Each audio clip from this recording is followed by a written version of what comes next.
안녕하세요. 오늘은 EOS R에 대해서 한번 얘기를 해볼까 하는데, EOS R이 결국 미러리스, 풀프레임 미러리스였죠. 진짜 시간이 변하면서 자꾸 기술이 발전하다 보니까 이 필름이 이제 사라져가고, 이미지 센서가 내장된 디지털 카메라가 나오면서 이제 DSLR로 넘어왔는데, 이렇게 필름 카메라를 거치고 다시 DSLR 디지털 카메라를 거쳐서 이제 캐논에서는 이제 풀프레임 미러리스로 넘어오는데, 이 미러리스를 사용하기에는 상당히 부담감이 있어요. 우리 기존에 사용하신 분들은 너의 광학뷰로 보다가 디지털 뷰로 봐야 된다는 그 부담감. 그리고 지금은 많이 좋아졌습니다. 지금은 많이 좋아졌는데 초창기 미러리스가 보면 셔터렉이라 그래가지고, 이게 셔터를 닫고 세팅한 다음에 다시 열었다가 닫고 다시 또 열고 하는 이 시간이 좀 버퍼링이 좀 있었어요. 그래서 막상 찍는 것보다는 좀 늦게 촬영되는, 그래서 우리가 보통 그 셔터렉이라 그러는데, 그 셔터렉 때문에도 좀 부담스러웠고, 그리고 영상을 이렇게 촬영해서 화면으로 보여주다 보니까 카메라를 움직여 보면 좀 버벅버벅거려요. 화면이 그 신호 전달해주는 어떤 프로세스 때문에.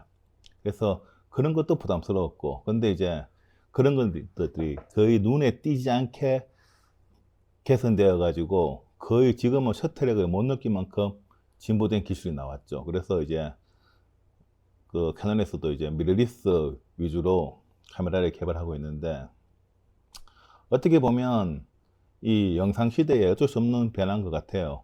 왜냐하면 우리가 만일에 1D라든가 5D 카메라를 들고 영상을 찍는다 생각해 보면, 카메라 삼각대에 거치해놓고 찍는 거에는 큰 부담감이 없을지 몰라도, 내가 들고 찍는다, 짐벌에 가지고 그랬을 때 카메라가 굉장히 무거워요. 짐벌에 앉혀보면. 그래서 짐벌도 되게 큰 짐벌을 써야 되고, 그리고 영상 찍기에는 영상 화소도 좀 많이 딸리고, 그렇다 보니까 이제 지금 카메라라는 게 DSLR이라는 게 미러리스로 넘어왔지만, 영상 촬영도 많이 하다 보니까 그 영상 부분을 배제할 수 없어 가지고, 그리고 영상이라는 게 많은 데이터를 소모하다 보니까 기존의 카메라로는 한계가 왔고, 그래서 어쩔 수 없이 이 캐논에서도 그런 좀 더 가볍고 좀 더 촬영이 용이한 이제 미러리스 위주로 개발을 하게 되어 가지고, 한 2년 전에 EOS R이라는 모델을 하나 내놨는데, 그 당시만 해도 그 R이 좀 미러리스에 최적화되진 않았었어요. 그래서 큰 반응이 없다가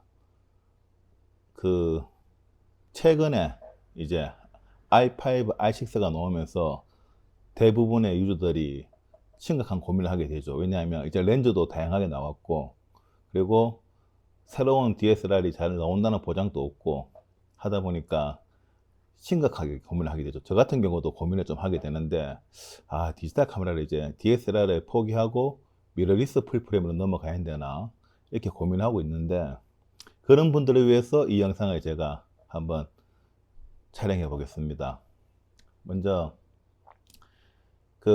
DSLR하고 풀프레임, 그러니까 풀프레임 이 미러리스의 가장 큰 차이는 다른 건 없고 딱 하나, 광학뷰가 없다는 거. 이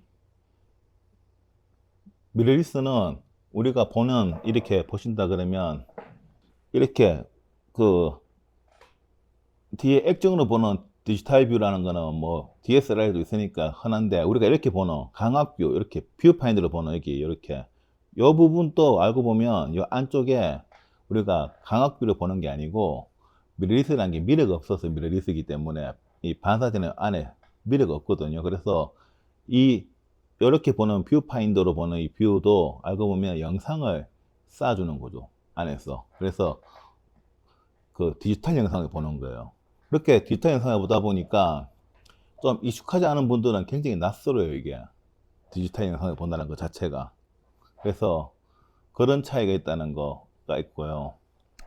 이제 영상을 많이 하다 보니까 기존의 DSLR은 솔직히 영상을 촬영하기에는 조금 하소가 많이 딸려요. 자, 이렇게 6D 마크 2를 보면 여기 보면 동영상 해상도가 풀 프레임일 때, 그러니까 FHD에 60프레임이에요. FHD에 60프레임. FHD라는 게 우리가 아시겠지만 일반 TV 1920에 1080 그 픽셀에 곱하기 하는, 그래서 곱하기 하면 대략 한 200만 화소가 나오는데 그게 FHD인데 이 FHD로 밖에 촬영이 안 되는 거죠. 근데 내가 이걸 뭔가 4K로 촬영하고 싶다. 4K로 보다 고화질의 영상으로. 그래서 4K를 촬영하려고 그러면 이제 R로 넘어와야 된대요. 물론 오디마크4가 4K를 지원해주긴 하지만 오디마크4로 찍기에는 카메라가 너무 크고, 그래서 좀 작은 바디로 풀 프레임인데 그걸 좀 4K로 찍고 싶다 그랬을 때, 그리고 뭐 우리가 사진으로 따진다 그러면 아까도 처음에 제가 얘기했지만 셔터렉이라는 게 이제 거의 느껴지지 않아요. 그 옛날 미러리스의 어떤 그 불편함, 그 셔터렉, 그리고 디지털 뷰가 보여주는 이렇게 버벅거리는 버퍼링, 그런 것들이 거의 못 느낄 만큼 좋아졌어요. 뭐 이 영상은 DSLR에서 R 시리즈 넘어온 걸 고민하시는 분이거나 아니면 처음 이제 카메라를 입문하시는 분들은 그냥 R이 먼저 그냥 보시면 되니까 그렇게 한번 설명해 보겠습니다. 그래서 오늘 리뷰할 거는 아까도 설명했지만 이제 좀 더 개량돼서 나왔던 EOS R 그리고 EOS R6 두 가지 모델을 하겠습니다. 6D 마크 2랑 EOS R6, R6가 좀 보급형이죠. 가격이 싸니까. R6랑 비교해 보면 어떻게 다르냐 하면 6D 마크 2가 이게 2600만 화소잖아요. 촬영에서는. 그리고 동영상일 때는 FHD. 근데 이게 R6로 오면 화소는 R6가 훨씬 낮아요. 2010만 화소. 근데 동영상이 4K UHD입니다. 아까 FHD하고는 게임이 안 되죠. 그래서 4K고, 그리고 초당 연사가 12mm라는 거. 왜냐하면 미러가 없기 때문에 셔터막만 있어가지고 굉장히 연사가 빠릅니다. 그래서 초당 12mm고, 6D는 보면 6D 마크 2는 초당 6.5mm입니다. 이게 초당 12mm 가려고 그러면 원디로 가야 돼요. 원디로. 그래서 R6만 돼도 원디급의 연사 속도가 나오는 거죠. 초당 12mm. 물론 R5로 가면 좀 더 빨라집니다. 그래서 일단 R5로 연결해 보겠습니다. 여기 이 카메라에는 제가 일부러 렌즈를 이게 DSLR용 렌즈, SLR용 렌즈에다 컨버터 달아가지고 R6에 꼽았고, R5에는 그냥 예를 들어 그냥 R 전용 렌즈를 꼽아놨습니다. 그래서 이거는 52만도 렌즈입니다. 해상도는 되게 좋습니다. 최신형 카메라라서 찍어보면 이게 셔터렉도 보면 이렇게 움직여도 그렇게까지, 옛날에는 이게 화면이 그냥 버퍼링이 걸렸었는데 이제는 거의 버퍼링이 거의 없어요.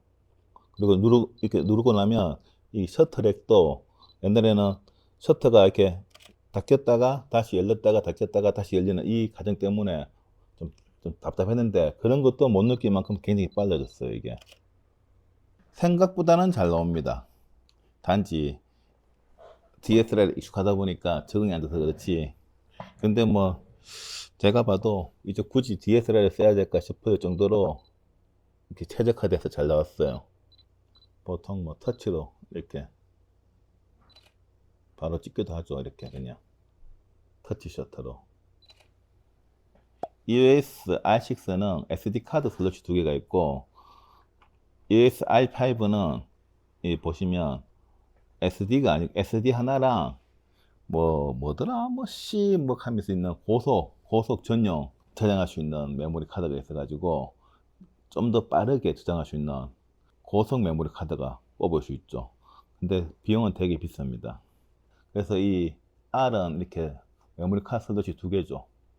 이렇게 두 개가 있고, 6D는 그냥 6D 마크 2는 그냥 취미로 하는 거라서 메모리 카드 슬롯이 하나밖에 없죠. 5D 마크 4로는 항상 보는 거 보면 전문가용이라서 두 개가 있고, R6 하소가 되게 낮습니다. 2010만 화소. 근데 이거 우리가 뭐 크다나 프린트 할 거 아니면 2010만 원 쓰면 충분하죠. 그래서 그냥 일반적인 사진 찍고 영상을 내가 잘 찍고 싶다. 그러면 EOS R6를 하면 충분하고요. 근데 R6 가격이 얼마나 하냐면 최저가 270만 원 하네요. 요즘에. 자, 그러면 i5를 한번 보겠습니다. i5. 최저가는 한 470만 원. 굉장히 많이 뛰죠. 이 6가 270만 원이었는데 i5는 470만 원. 거의 뭐 한 2배 정도 되는 거죠. 근데 그 이미지 센서의 하소수가 4,500만 하소입니다. 이거는 아까 2010만 하소보다는 훨씬 크죠. 그래서 내가 사진으로 작품을 하겠다 싶으면 이것도 괜찮아요. 4,500만 하소. 그래서 굉장히 하소가 높고, 그리고 동영상 해상도는 무려 8K, 엄청나게 고해상도로 찍을 수가 있죠.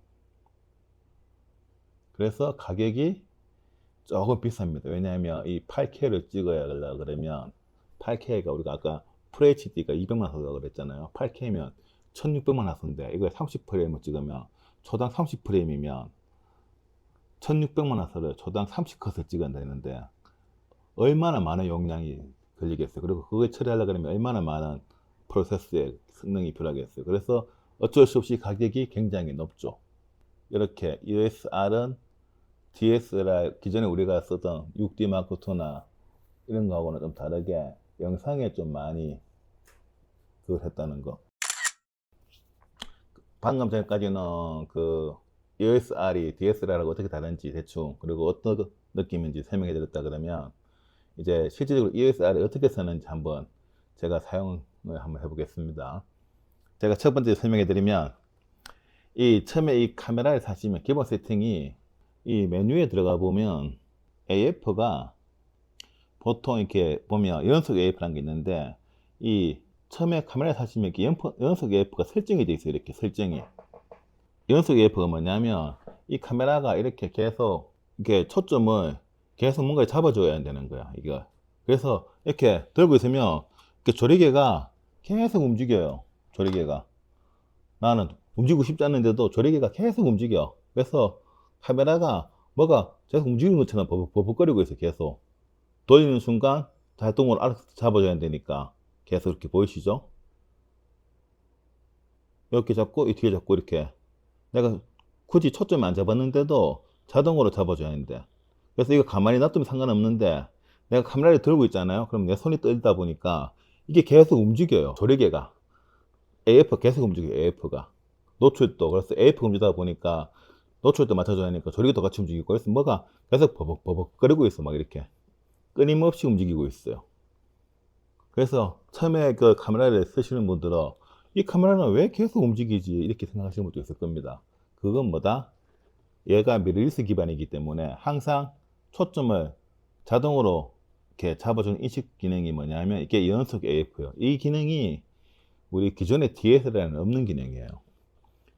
그렇게 없다 보니까 이게 뭔지 막 적응을 못 해가지고 헤매시는 분들이 많아요. 그래서 이게 불편하신 분들은, 물론 이게 있으면 렌즈 수명이 많이 짧겠죠. 계속 움직이니까.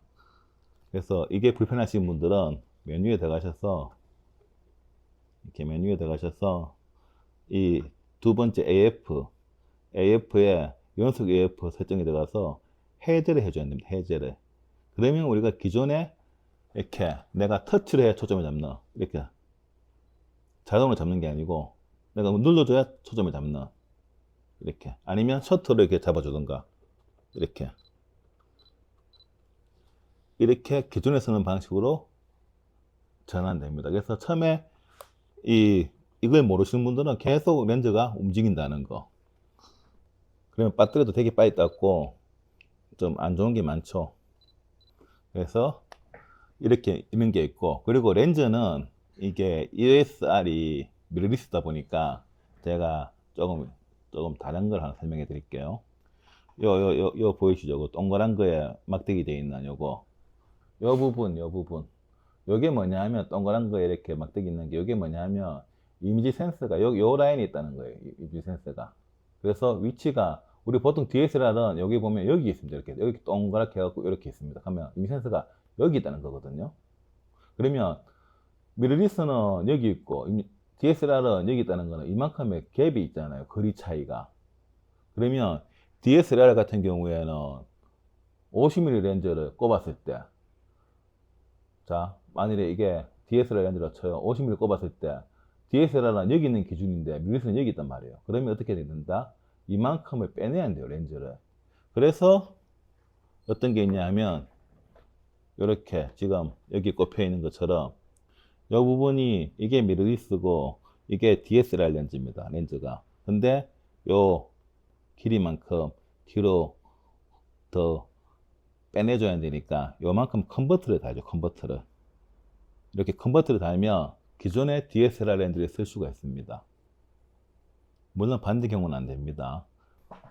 자, 그래서 이렇게 기존의 DSLR 렌즈가 있고 컨버터를 달면 DSLR 렌즈를 쓸 수 있다는 거. 그래서 굳이 렌즈를 R용을 안 써도 되는데, 근데 R을 쓰는 이유는 DSLR 렌즈가 굉장히 무거워요. 그리고 예전에 만든 렌즈라서 최신에 만든 렌즈보다는 어쩔 수 없이 해상도가 좀 더 약하다고 봐야 되죠. 뭐 R 쓰시는, R을 처음 입문하시는 분들은 렌즈도 R용을 사는 걸 제가 권해드립니다. 근데 DSLR 장비가 너무나 많으신 분들은 굳이 렌즈까지 살 필요는 없어요. 컨버터만 개 사면 다 쓸 수 있습니다. 그리고 굉장히 빠릅니다, 이것도. 근데 이제 뭐 나는 완전히 갈아타겠다 그러시는 분들은 이제 R로 쓰면 되는데, R 렌즈가 좀 많이 비싸죠. 중고도 없고. 그리고 자, 두 번째 또 뭐가 어떤 문제가 있냐 하면, 기존에 DSLR 쓰신 분이 이런 걸 쓰게 되면 다른 게 뭐냐면, 이게 이렇게 보는 것 자체가 보면 디지털 뷰로 보는 거기 때문에 항상 적정 노출을 보여주거든요. 근데 우리가 M 모드로 제품 촬영을 하게 되면 그게 실제로 터지는 조명이랑 내가 보는 거랑 다르단 말이에요.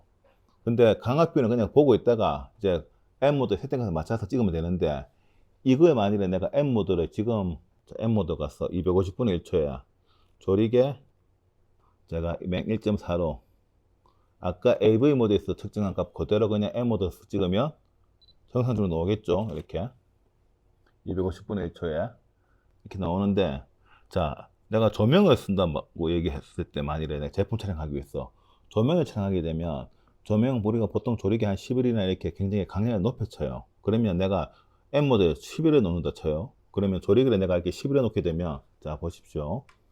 이 상태에서 내가 조리개를 11로 조명 세팅했기 때문에 스트로바 순간광을 우리 스튜디오 촬영하듯이 이렇게 하면 안 보여요, 뭐가 뭔지. 근데 이렇게 봐도 똑같아. 맥 똑같이 어두워요. 왜냐하면 디지털 뷰이기 때문에.